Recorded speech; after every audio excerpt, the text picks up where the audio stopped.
Oh look, the United States of China won the Olympics for the 30th year.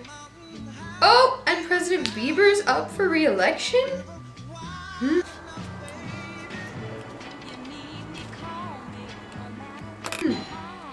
Uh-oh. Who is it?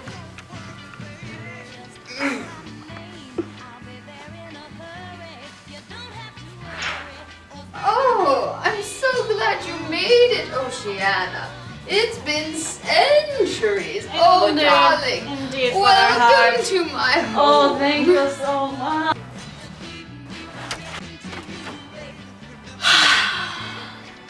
Did you hear about President Bieber? He's running for re-election. Who is it? It's me, you idiot! Oh, come on in, darling.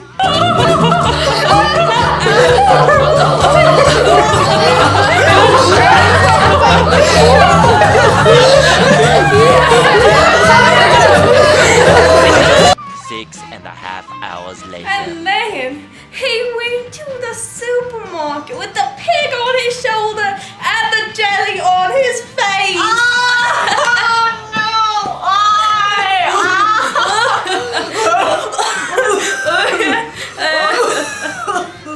I'm burning all my life and far too long. No, it's just so cray-cray. Oh, ladies, it has been too long. Yes. Gotta get myself down. Look, it's our scrapbook from a Woodstock, man. It seems like it's only yesterday. Oh yeah, Lord, my heart was I don't remember. Where am I?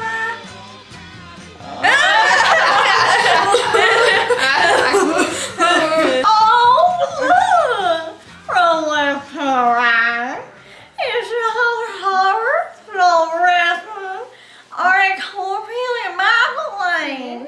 Oh, they were Woodstock. Do you remember? Yes, the event that made us fry.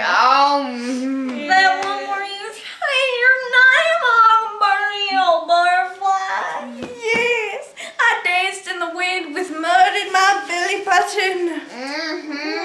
You did. The idea for the festival came from band manager Michael Lang and Artie Kornfeld. The two developed the concept for a major festival event to celebrate the 60s social movements.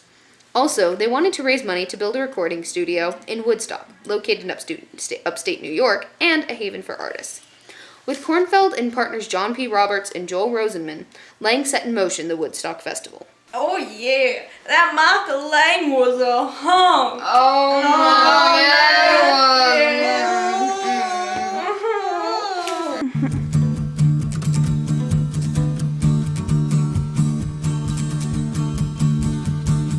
One of the first things to go wrong with the Woodstock Festival was the location. No matter how the young men and their lawyers spun it, the citizens of Wallkill, New York did not want a bunch of drugged-out hippies descending on their town.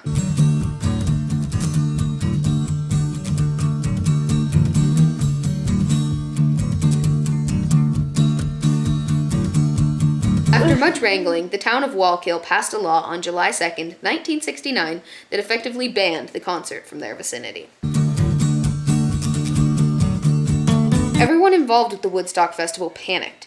Stores refused to sell any more tickets, and the negotiations with the musicians got shaky.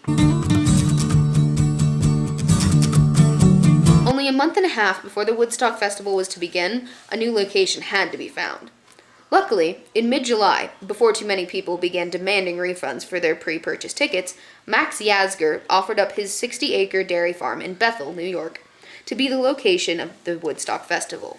One of the most celebrated music festivals in history took place on this farm supplied by Max Yasgur. The festival is also known as the Woodstock Music Festival, an Aquarian exposition, and 3 days of music and peace. As lucky as they were to have found the new location, the last-minute change of venue seriously set back the festival timeline. New contracts to rent the dairy farm and surrounding areas had to be drawn up, and permits to allow the Woodstock Festival in town had to be acquired. Oh yeah, oh boy, we're in some trouble, were they not? Oh, they were. I remember Nancy Esker talking about my parents about festival. How they forbid me to go. You rebel, you. Oh, yeah. Oh my! I remember that stage. I remember stage diving off that stage. Oh, yeah. Construction of the stage, a performers' pavilion, parking lots, concession stands, and a children's playground all got a late start and barely got finished in time for the event. Some things, like ticket booths and gates, did not get finished in time. We interrupt you with an important message. These crazy old coops hardly remember anything from Woodstock, so here are 4 unusual facts about the festival. As an unknown and unproven business concern, the organizers, Woodstock Ventures, had to pay inflated sums to get the top rockers to sign up. Jefferson Airplane was the first, paid $12,000, double their usual fee. Even hippie bands like the Grateful Dead demanded cash in hand before they would play, as did Janis Joplin and The Who. Off-duty police officers were banned from providing security, so a New Mexico commune known as the Hog Farm were hired to form a police force. The Hog Farmers were led by a man under the assumed name of Wavy Gravy, a toothless former beatnik comic who put on a Smokey the Bear suit and warned troublemakers they would be doused in fizzy water or hit with custard pies. The Food for Love concession was running low on burgers, so it raised the prices from 25 cents to $1. Festival goers saw it as a capitalist exploitation against the spirit of the festival, so they burnt the stand down. Hearing there was a shortage of food, a Jewish community center made sandwiches, 40 pounds of meat cuts and 2 gallons of pickles, which were distributed by nuns. So there you are, 4 facts you would have never known before. You're welcome, and that is the news. As the day got closer, more problems sprung up. It soon appeared that their 50,000 people estimate was way too low, and the new estimate jumped to upwards of 200,000 people.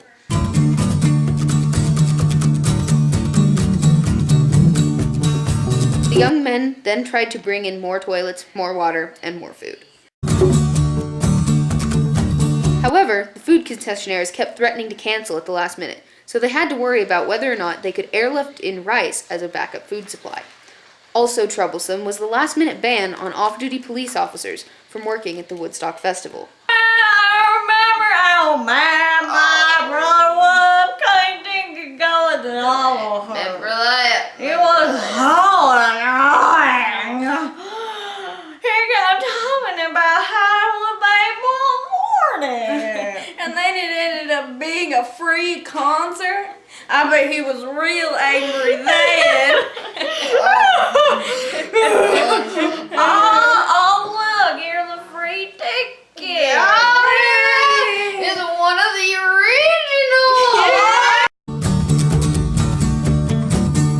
Oh yes, on Wednesday, August 13th, 2 days before the festival was to begin, there were already approximately 50,000 people camping near the stage. These early arrivals had walked right through the huge gaps in the fence where the gates had not yet been placed. Since there was no way to get the 50,000 people to leave the area in order to pay for tickets, and there was no time to erect numerous gates to prevent more people from just walking in, the organizers were forced to make the event a free concert. After the event was declared free, didn't know over 1 million people start heading there? They did. Oh my God, they be going. My cousin Rainbow headed right after that. Oh, she did. Yes, police actually had to turn away cars from the event. People parked their car on the highway shouldn't be able to go. We're traveling with this whole bad boy who started the event. I get helicopter down for the Kingsford. Despite all the organizers' troubles, the Woodstock Festival actually got started nearly on time. On Friday evening of August 15th, Richie Havens got up on the stage and officially started the festival. Sweetwater, Joan Baez, and other folk artists also played Friday night. The music started up again shortly after noon on Saturday with Quill and continued non-stop until Sunday morning around 9 a.m. The day of psychedelic bands continued with musicians such as Santana, Janis Joplin, The Grateful Dead, The Who, and many other bands. Oh, I just love The Who. What a performance. Who would you love? The Who. Who? Oh, ladies, calm down. There are children watching. Shall we continue? Yes, moonshine, fire That's heart. what I thought. The lines for the porta potties went on for miles. People waited up to an hour just to use the restroom. It also rained a lot, thus making a lot of mud. There was also a high rate of people making new and maybe intimate relationships without, well, having a clear mind about it. Let's just say that. It was obvious to everyone that on Sunday, the Woodstock Festival was ending. Most of the crowd left throughout the day, leaving about 150,000 people on Sunday night. When Jimi Hendrix, the last musician to play at Woodstock, finished his set early Monday morning, the crowd was down to only 25,000. Oh, let me down on the best shot. In your face, sunshine, Cloverfield.